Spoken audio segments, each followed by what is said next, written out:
Talk today is called Benevolent Access Points, how to help people by hacking their Wi-Fi. Basically, we're going to be going over a number of different techniques using Wi-Fi hacking in order to, instead of steal people's credentials and make their lives a living hell, we can try to make their lives better doing this. So I'm going to go ahead and get started without further ado. So this is a picture of George Peabody Library at Johns Hopkins University. It's one of the most beautiful libraries in the world. It was created to basically store knowledge for anyone that wanted it. A lot of libraries at the time were private libraries, were only accessible to people who, who had tons of money. This was one of the first kind of huge public libraries in the United States. And you'll see what the relevance is when I kind of start going over this stuff. So there's some bad news to get started with. Do you guys want the bad news first? Perfect. All right. This is a crowd that likes bad news sometimes. So the internet as we know it today is under attack, right? Corporate and governmental control has become an enormous issue, as well as the current ISP oligopoly fighting net neutrality, and the interference of the surveillance state. We have NSA, TAO intercepting Cisco routers, packaging them back up and then sending them on to their destination. So the internet, which was once this dream of these, idealistic visionaries, has now become corrupted in some ways. And we have to fight back against that. So as technologists and as hackers here, we have to remain vigilant to ensure that the guiding principles of these visionaries, these principles are upheld. It's vital to make sure that, for a free internet, we are on guard against these sort of attacks. So, just going over them briefly, corporate and governmental control. First of all, obviously, Amazon, Facebook, Google, all these companies are actively trying to not only acquire your personal information, but in some cases, they're actually giving up that information, without warrants to the government, right? Governmental control, it's pretty clear over the past few years, what's been going on there. With net neutrality, we have the very fabric of these networks being compromised in some ways, by the surveillance state, by these huge companies like Verizon and Comcast who are controlling the entire ISP industry in the United States. So what can we do to fight back? Well, there's some good news too, and it's wireless. This kind of technology has become ubiquitous and incredibly inexpensive today. Routers that were unimaginable 10 years ago are $50. We're able to route traffic in ways that no one could have really imagined. So hackers and activists are working together on building open systems to try to help fight back against this stuff. We've seen the advent of wireless mesh nets. We've seen the advent of, Tor, VPNs, methods to try to keep privacy and security online. And these systems are incredibly important for people that have internet access. Unfortunately, there's a little more bad news. The World Wide Web is not worldwide. 3 billion people still don't have web access. 3 billion. We're talking half the world's population there. Nearly half, right? Here's a little graph of individuals using the internet per 100 inhabitants. This is as of 2015. So we can see here, again, the source is ITU, World Telecommunications, ICT Indicators Database. So we can look here, Europe, 77%, the Americas, 66%. We've got CIS at 60, Arab states, 37%. Asia and the Pacific, 36.9%, and Africa, 20.7%. 20% of people in Africa have internet access right now. 43.4%, across the world. So, we kind of take it for granted every day, being able to log on, have access to this global network. The rest of the world is not experiencing what we're experiencing. And we've got to figure out a way, I mean, and it's not laying fiber across the entire world, unfortunately, to get people the access to information that they need. I mean, we're talking in some cases vital information, right? And in some of these states, you know, even if there's internet access, it's filtered in some way, right? It's blocked. You know, you can't access the information that you need in the world. And so, how are we going to fix that? Traditionally, rogue access points have been used for malicious purposes, but what if we could harness them to help people? What if we could redirect someone's browser to something other than a 404 page if they don't have internet access, or whatever else they're trying to find? What if we could provide information that's otherwise inaccessible to groups of people around the world who have filtered or no internet access? What if we could let activists and citizens discuss forbidden topics in a forum that's either open to the public or available via zero-knowledge encryption? Finally, what if we could help foster locavore-style network communities that are processing information that's around their local area, and help them share information and culture, which would further decentralize the government control and corporate-controlled internet? What if we could do all those things? Well, we can. We can do all these things, we can do them without spending more than $30 on a wireless router and a USB drive. So, how do we do it? One way that activists have been using globally, it's called Pirate Box. So, if you guys aren't familiar, Pirate Box is a DIY anonymous offline file sharing and communication system. It's based on OpenWrt or OpenWRT. And it kicks ass. It does kick ass. It seriously does. It's a really amazing tool. I mean, we're talking $30 and you can set one of these things up. Broadcasts as much information as you want around your local area, right? You can run it on a number of devices, but you know, the one that I'm talking about, just to show you guys, so you can see, we're talking this big, battery powered, right? This is a TPLink TL-MR3040, costs $25 to $30 on Amazon, depending on the day. Literally, wireless device, you know, it's broadcasting right now. So it's an incredibly powerful device, and you know, we can use obviously directional antennae, things like that to help with this process. But it's pretty incredible what these things can do. So the device was actually created by David Dartz and Matthias Strubel. It's either Matthias or Matthias, and I'm sorry, I read his name online, but I don't know how to pronounce it. And it's now supported by a global team of developers. So, I mean, it's very powerful software. It's all open. You know, it's completely open source and free. Yeah, I think it's going to be one of the tools, if not this tool, then a tool similar to it that's really going to revolutionize how we get information out to these communities who either have limited or no internet access, or who have filtered internet access.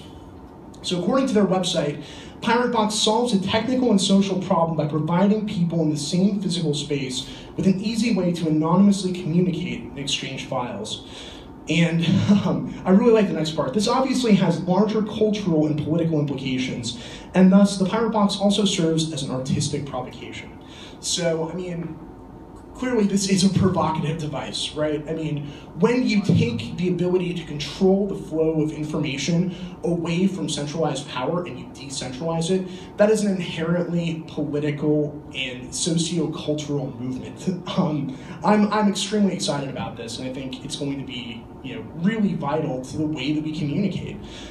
There are not easy ways for people to anonymously communicate in their local communities, particularly in countries like North Korea, like China, like Russia. The problem with any kind of internet communication is that it can be traced back. No matter how many proxies you're behind, no matter if you're VPN'd or Tored in, you make one mistake and you're done, right? And that's what we've seen through some of the NSA leaks, through some FBI leaks. I mean, the problem is, no matter how careful you are, no matter how vigilant you are, there's always a possibility, if you are on a globally connected network, that things are going to get traced back to you in some way, right? The good thing about Pirate Box is it takes place entirely offline, right? I mean, it creates its own network and allows people to access information over it. So really, the only way that you can destroy a Pirate Box is by triangulating the radio signal and physically finding the box and destroying it. right?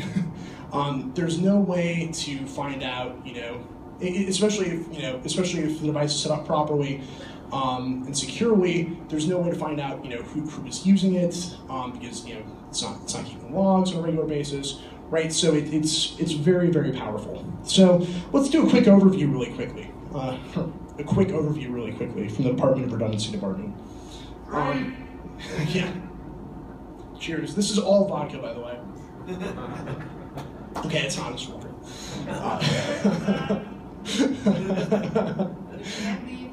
I know. I trust me, I'm going to be drinking heavily after this talk. So what can Pirate Box do? Pirate Box allows access to anonymous file sharing, chatting, message boarding, and media streaming. So you can share everything from music to movies to books to images using it, and all of it happens completely off the internet. So you're off the grid in a way, right? I mean, you are literally connecting to a Wi-Fi access point that is not on the internet. You plug it into the wall, and you're good to go. I mean, I've left these things in coffee shops, right? I've let people are able to use this to share information. They can upload their own information. They can access whatever information that I've uploaded to it. It's very powerful. So all it takes to run is either TP-Link, TL, MR3020, or MR3040 router. This is not a TP-Link plug. You can use any hardware you want. It's sort of optimized for those devices, though. If you prefer, you can also use a Raspberry Pi. Oh wow, awesome! Thank you very much. Thank you guys so much. This is perfect. All right, cheers.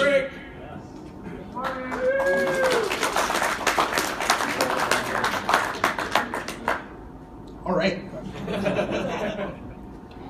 Okay, so you can share everything from, wow, it makes it much harder to talk. It's fine. All right, so plug it into the wall and you're good to go, right? You literally plug it into an electrical outlet, you're all set. So these TP-Link routers are great because they're so small, right? You can easily hide them, right? You can hide them in a fake power strip. You can hide them, however you want. Hide them in plain sight, right? Usually if people see an electronic device and they're not using it, they don't really care, they step over it, right? Everyone's used to seeing loose cables. The good thing about this is you don't even need cables, right? I mean, it literally is a standalone device, with a USB connected to it. If you use a very small USB device, even better. If you prefer, you can also use a Raspberry Pi. Everyone with Raspberry Pi who's looking to create a project with it, they're like, hey, I bought this Raspberry Pi, but it's just sitting on my desk doing nothing. Here's a great way to do it.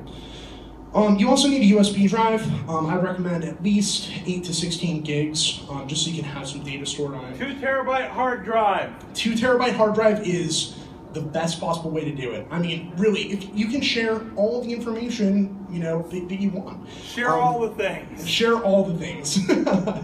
I think the limit for the FAT32 file system that it uses is 8 terabytes. But if you go above that, you're probably creative enough to figure out a new way to load whatever file system you want on the device. So imagine being able to share 8 terabytes of information just with people around you. I'm talking like someone up in your apartment. Share music, share movies. All public domain and free, of course. We don't want to have any kind of pirated software out there, any kind of pirated music or movies. That's not kosher, guys. So just remember that. I actually have. There's a Japanese animation conference I'm staff at in Seattle, and I set one up as a free service every year. It's starting to get some attention. It's amazing, right? And if you're trying to download a bunch of anime, why do it over the internet? Why risk clicking on a link that ends up being malware? You're like clicking on like some Flash player and it loads something in the background. You never know. So wouldn't it be better just to have an MP4 file that you just download from the Pirate Box? Absolutely. So there's other hardware that's also compatible with it, and it's up at piratebox.cc/openword hardware. There's the logo there. So how does it work? Pirate Box uses OpenWrt, which is free and open source distribution of Linux, to overwrite the factory firmware on the router. Right? I'm sure some of you guys who are hacking routers are familiar with this. Similar to DD, WRT, or DD Wrt. And it's really easy to do, surprisingly easy actually. It broadcasts any SSID that you want, and you just drop the files you want to share on a USB drive or upload them using the built-in web portal. So when you connect to a Pirate router and type in a domain name, it actually uses the Linux utility. Some of you guys might be familiar with it. It's called DNS Mask. It's a really cool name too. I love it. It's just like very like theatrical. It's like mask, like MASQUE. But it's DNS Mask to redirect your DNS query to an internal page on the router, which automatically connects the user to the PirateBox homepage instead of the site that they were trying to go to, right? So you type in, reddit.com, right? Or, whatever website you're trying to go to, and instead of going to that site, it will just redirect you to this local PirateBox page. So, in essence, I mean, you are kind of hacking someone's Wi-Fi, right? They're trying to get to a page, but instead they're accessing your PirateBox. And obviously, as the security experts in this room know, this does not work with SSL. It's not possible to to give someone a fake certificate using it that I know of. I'm sure someone in the room could figure it out though. Data is stored on the physical router and on the USB drive. So let's go over the installation process quickly. Some of you guys in the room may be new to sort of modifying these wireless devices. I just want to show you really quickly how easy it is. People who are more familiar with it probably can glaze over for a few minutes, but just to walk you through it really quickly, you can get a full DIY instruction site at piratebox.cc/openwort:DIY. Also, just as a side note, if anyone wants to view this presentation later or view the presentations we're going over right now, you can access it at tinyurl.com/benevolent_access_points, which is the name of the presentation. Again, that's tinyurl.com/benevolent_access_points. So you can download the PirateBox software at the link that I've given you in the presentation. Unfortunately, the software I'm using doesn't do links very well, so just you can just copy and paste the URLs there. And then all you have to do is download this install_piratebox.zip file, and then copy the install directory to the USB drive that you want to use to install it. Then you can download the customized version of OpenWort that the PirateBox community came up with that automatically installs the software onto your router. So you can go to that website, stable.openwort.piratebox.de/auto to download that. And any of this stuff, it's all open source, so it's trustworthy. If you don't trust it, you can audit it yourself and go through the code. But it's pretty amazing software. Make sure to select the file for the exact device you're using, including trailing version numbers. So I didn't mention this in the presentation, but quickly, I'm just going to show you really quickly. It's really vital that you check the exact version number of the device. You can actually find it on one of these OpenWort routers. If you open up the back and access the battery compartment, it'll show the version number. Like if you open the case here, it'll show you the version number near the battery. So you want to make sure that you check that and check the OpenWort page. A lot of the new routers that are shipping are version 2, so it's probably going to be version 2, but if you've got an older model, it could be version 1. So that's the one sort of caveat. Whenever you're updating the firmware on your device, you just always want to make sure that you're doing it the right way, otherwise you can brick it. The good thing is that these routers are like $25, so even if you brick it, there's usually a way to SSH in and save it. If not, you're at $25, so buy another one. It's the cost of playing around with this stuff sometimes. What you do after that is, after downloading the software, you drop it in the root of the USB drive, and then set your router to LAN/WAN mode. There's a switch on the side of the router that you can do that with. Then just connect the router to your PC via Ethernet. So what you'll do then is just log into your router's default website, just 192.168.0.1 or .0.254 with the default username and password of admin on these routers, and select System Tools and go to Firmware Upgrade. You browse to the firmware that you downloaded in the second step, and then click Upgrade. You're done, right? Wait 15-20 minutes for PirateBox install. Have a drink, enjoy. After that, the question is, especially for this community, how do you secure PirateBox, right? And listen, this is not a device that's necessarily built for ultimate security, right? The entire point is that we're creating an open access point for people to get to the information that they need. So this is not, I mean, we're not trying to create some kind of like fortress here, but we're just using some basic techniques to try to lock down the router a little bit and minimize the damage that somebody could do if they're. If you want the adoption rate to get there, don't you want to secure the device so people can trust it? Yes, that's exactly what I'm going to go over right now. So we're not, but yeah, it's not a matter of like creating a device that's basically inaccessible because it's so secure. It's, I mean, the entire point is it is an open network, so there's a balance there. But yeah, I'm going to walk through a couple of steps to secure the router. You don't want to be caught with a compromised pirate pucks either. So just this is the least secure step right here, but telnet to 192.168.1.1 and run the script to set up installation. After that, you can create your root password and then choose option 1 in the menu, set it up. The root password will not appear as you're typing it in, but after you create it, telnet access will be disabled. So after that, you can SSH into your box and use a secure configuration method.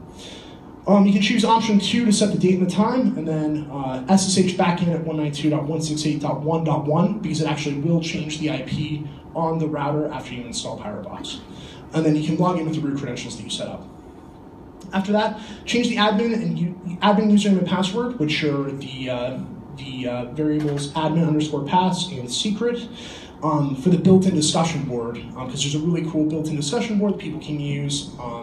It uses like Futaba skins. It's pretty sweet. And then you can do that by running vim /opt/piratebox/www/board/config.pl. Then you browse to the URL listed there to activate the board. There's also a media server for streaming media that you can start by entering that command, that CP command, to actually copy the configuration of the new server over the pre-existing server. And then a step that I like to do also that's not necessarily listed in documentation, but I think it's helpful to set up wireless client isolation so that people can't see other users and try to access open ports on other users that are logged into the Pirate Box. You can enable wireless client isolation. I think it's an important thing to do as you're setting this up. Easy step. So you can edit your etc config wireless and then add option isolate 1. So now comes the fun part. You can put whatever media you want on the Pirate Box, chat with friends, and share information freely.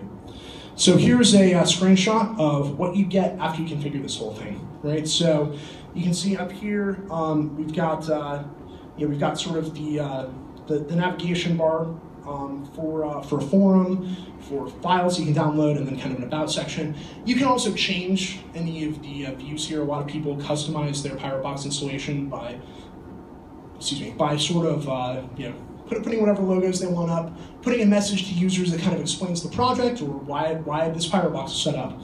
So I kind of like the message here too. Now, first of all, there's nothing illegal or scary going on here, right? People are trying to access whatever, they're trying to look at pictures of cats or porn or whatever they're trying to look at, and they see this page and so they're like, what the fuck, right? But it's good to reassure your users that like, hey, we're trying to help you by hacking your Wi-Fi, right? This is a social place where you can chat and share files with people around you anonymously. This is an offline network specially designed and developed for file sharing and chat services. Staying off the grid is precaution to maintain your full anonymity. Please have fun, chat with people, and feel free to share any files you may like. So you've got kind of a chat window here, right? You've got an upload box where people can upload their own files, and then you can also access files that other people have left on the device. So now what? We've got the power now. What can we do with this? Well, we can build a Pirate Box full of anime, like Bruno was talking about, right? I mean, we can build a Pirate Box with anything, right? Any kind of data that you want to share over the network, whether it's software, whether it's media, books, anything. So what applicable purposes, could we potentially set these things up for, right, to help people? Well, first of all, are you guys familiar with the concept of samizdat? It's basically forbidden literature during the USSR, during the Soviet Union's reign. Basically, we had we had a situation where there was all kinds of banned literature being created, right? And these books were getting banned, and Russian citizens still wanted to figure out, hey, how can I access these things? And so there was a really elaborate network of people photocopying books and then putting these beautiful covers on them, right? They would put kind of a drab cover over the real cover and then put this beautiful sort of Western-looking cover on the book. And this literature was distributed among Soviet dissidents for years and years and years. Very brave people were photocopying literature and sending it around. So the problem with that is, if you get caught with one of these books, you're a goner, right? What Pirate Box does is provide sort of plausible deniability in some cases, right? If you're logged onto one of these networks, you accidentally download a file or something like that, for activists, there is some amount of plausible deniability, especially if you set up a Pirate Box where it'll automatically download a file or, that sort of thing. So, so the thing is, now that we're still dealing with, some literature in some societies, right? In North Korea, China, even Russia, it's really important to make sure we've got a way to distribute information to people who wouldn't otherwise have it. So, like I said in the presentation here, many countries still ban literature, art, music, political speech, and as the EFF founder John Gilmore stated, the internet interprets censorship as damage and routes around it, right? However, the problem with using the internet to do this these days is that the internet's being constantly monitored, right? We have government and corporate surveillance techniques that try to break encryption, right? That try to, find out where your Tor session's coming from. That try to, hack your VPN. So, how do we get this information out? Well, we get it out offline, right? So, here's an example of a use case for this, right? In 2014, during the Sochi Olympics, a team at Orb Books, including Miracle Jones, worked on a project to send a samizdat book of essays written by the Russian LGBTQ community called Gay Propaganda to Russia. So you can probably imagine that Putin didn't like the idea of this book called Gay Propaganda being distributed in Russia. It would have been very unpopular, let's say. Especially when stuff like Pussy Riot was going on. This was a very controversial book, and it was jokingly named Gay Propaganda because it was just stories about LGBTQ people living in Russia, right? And any reference to that community in Russia was treated as, oh, this is propaganda somehow, right? They're trying to corrupt our children. It's always about the children, right? And so, we were trying to figure out a good way to I've now implicated myself in this crime, which I didn't do in my presentation, but I was also involved in this process. So we're trying to figure out a good way to get this stuff out to, inside Russia for people who wanted to read it, but in a way that would, first of all, give activists plausible deniability. Second, make it virtually impossible for the Russian government to find out where these devices came from. And third, to be able to distribute it at an event like the Olympics, where there were Westerners there, to kind of pressure the government to not prosecute people who were trying to distribute the book.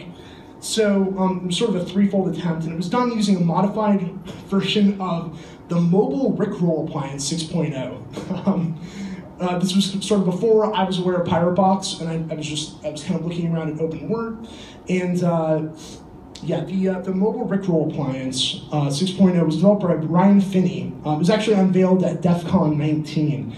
He's the author of Phoenix and other open source projects. So I sort of modified this in order to, instead of playing Rick Astley, it would actually automatically display the PDF of Gay Propaganda in someone's browser, right? So so they're trying to go to whatever website they were trying to visit before, maybe some sort of conservative Russian newspaper, and instead they get Gay Propaganda with a picture of either two men or two women kissing on the screen. So it's a little bit of a jarring experience, but we are making their lives better in a way. Exposing them to information that they otherwise wouldn't have been exposed to. Let's just say that. So the project, the mobile Rickroll appliance. I just want to say that that's the kind of thing that we can do here, right? We don't have to use Pirate Box. I think it's a great system, but you can hack your own, right? You can build your own distro of this. So we use this to automatically display the banned book whenever a user connected to the Wi-Fi network. So we had Netgear as the SSID, right? All capital Netgear, or Starbucks as the SSID, right? So people think that they're getting a Wi-Fi connection. The thing is, do you really have, I don't know, can you really maintain innocence when you're connecting to someone's unsecured Wi-Fi network and say, hey, these people really did something wrong to me, right? They're accessing a network in an unauthorized way, trying to find internet access. So, there's some defense there for anyone running a pirate box. You can also find more information on this at orbooks.com/smuggling. So another way that we can do this, or another way that we can use Pirate-Box, rather, is mobile art galleries and discussion boards, right? So artists, hackers, and activists can deploy networks where people can easily connect and view art, music, writing, and other information without giving their location away on the internet. Right? There's not a way to track who's connecting to these things, other than just purely the MAC addresses that are connected to the network locally, which you have to be in range of the Wi-Fi network to discover, and which you have to have admin credentials to be able to access. So, it's a very secure way of distributing this information, as secure as I've found so far. On a wireless network. So users can carry out anonymous discussions and share their own work through Pirate-Box. And imagine what this kind of thing could do in a community that does not have internet access, right? I'm even talking about some areas of the rural United States, right? Don't have cable runs. People don't have satellite internet connections. It's a very powerful tool just for those communities. People have laptops in those communities, but they don't have a way to log on to the internet. So, how can they share information? Perfect way, $30, right? One time.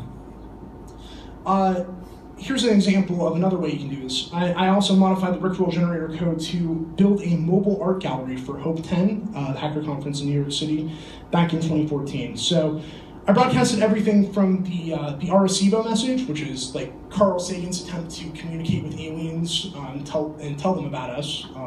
We'll go over that again in a minute for another project. But also broadcasted things like Henri Matisse's painting The Birthday, right? So it was this sort of like culture jamming, sort of jarring effect of someone trying to go to a website, right? And they're looking at something stupid. They're trying to go to like Drudge Report or something, right? Instead of that, they see like a Matisse painting in front of them, right? So it's the idea of sort of culture jamming and giving something to people that they didn't expect to see, but maybe is better than what they were expecting to see.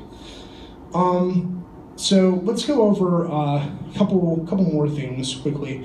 All Pirate-Box code is released under GPL v3 under copyleft principles. You can view their GitHub at piratebox-dev.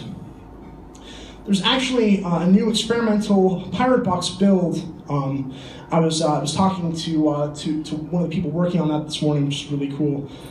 That actually allows the boxes to be connected over a mesh net using the Batman protocol with 4-band for syncing. So, I'm not sure if you guys are familiar with mesh nets. Basically, the idea behind a mesh net is that all the devices are connected to each other, right? Instead of a very top-down approach, which some of the larger ISPs use, where you have, a huge branch router at the top that's trying to distribute information across, to child routers. Thank you. Thought I was to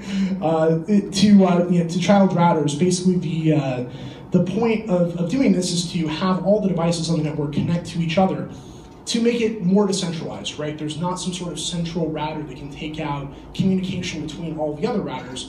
So it's a mesh, right? Each one of the routers is connected through lines to all of the other routers.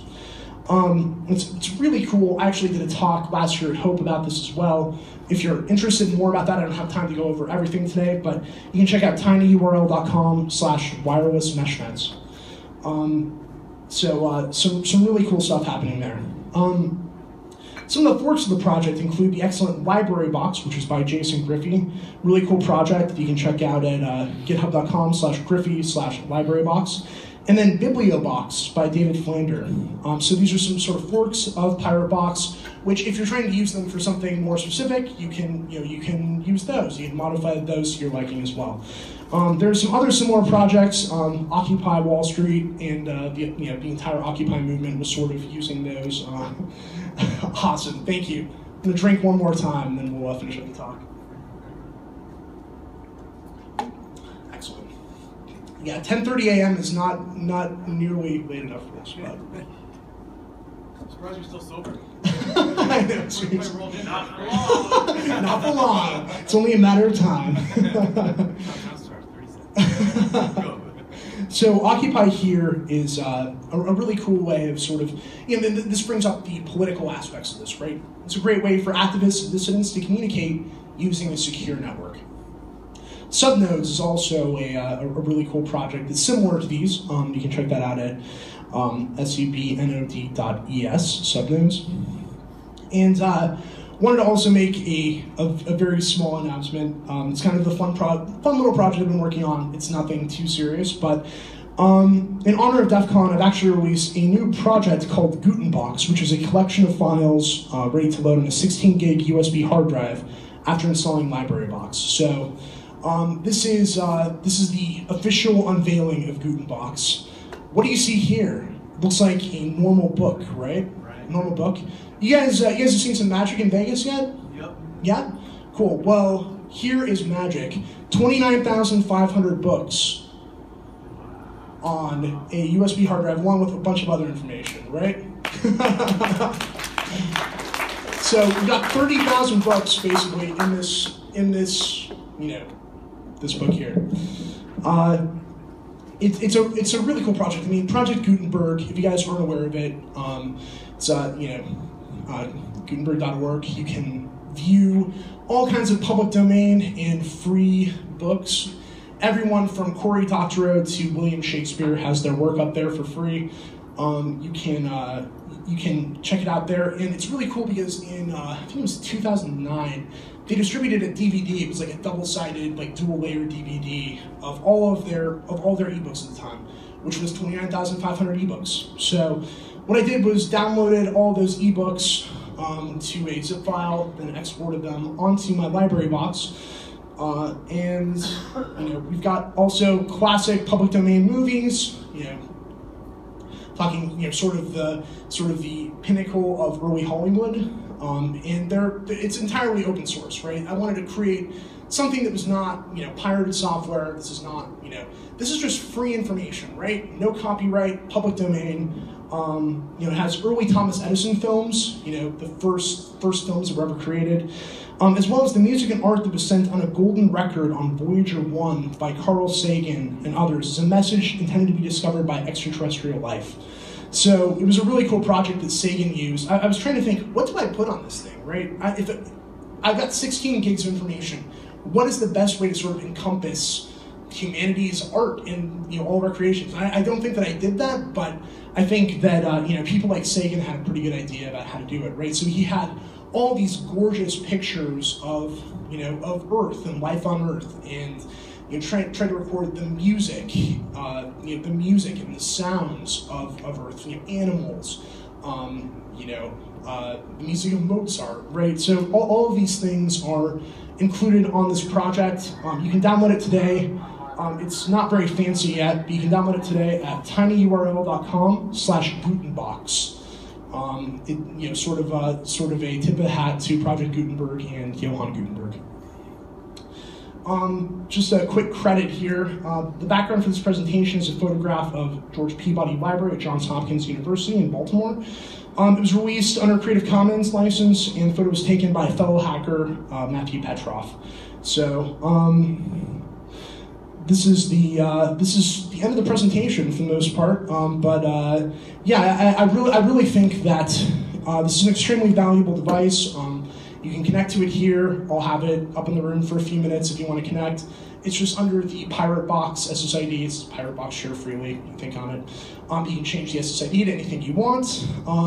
It's just it's a fascinating project. I'm very grateful to the developers who worked on it.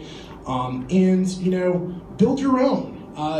share the information with people around you that you want to share, right? This thing has software on it, open source software. It has, music, movies, an entire library of books. So it's a very powerful, very powerful idea. And I'm now open to questions. Thank you guys so much. Really appreciate it. Awesome. Thanks, guys. Any questions? Is the Wi-Fi encrypted? I missed that. So you do it either way? the Wi-Fi is open by default, but you can set it up to be encrypted. You definitely set it up for WPA2, AES, whatever you want. By default, it's not encrypted because the idea is that people are openly sharing information, so you don't want to. But it's kind of interesting that you mentioned that, because I was trying to think of ways that you could sort of encrypt it without actually encrypting the Wi-Fi network. So sort of like zero knowledge encryption might be a good idea, right? Certificate based, absolutely. So you can set that up if you've got prior knowledge that people are using the network too. I mean, yeah, you can share certs. You can set that up. So yeah, that's definitely a great method of sort of locking it down a little bit more, because obviously over open Wi-Fi protocol, it's not good. The wireless isolation aspect of it should help, but if people are sniffing the network, there's still a danger that they could somehow disable that or get admin credentials in the router. So you just want to be you want to be as secure as possible while still allowing people easy access to the device. Sometimes, unfortunately, security is a compromise between total paranoia and usability. So we want to find that sweet spot in there. Any other questions? Cool. All right. Pirate Box, guys, download it, buy it. Actually, don't buy it. Just download it for free because it's free. Use it. Thanks a lot. Cheers. All right, folks, just a reminder, thank you for coming to Sky Talks. Just a reminder, we are entirely donation funded. We have a bucket up here for your donations if you'd like to donate. Pay up, pay up, pay up. Other than that, thank you for coming. If you're sticking around for the next talk, you guys can sit in your seat. We don't have a line out there. Let's give them another hand. Thanks, guys.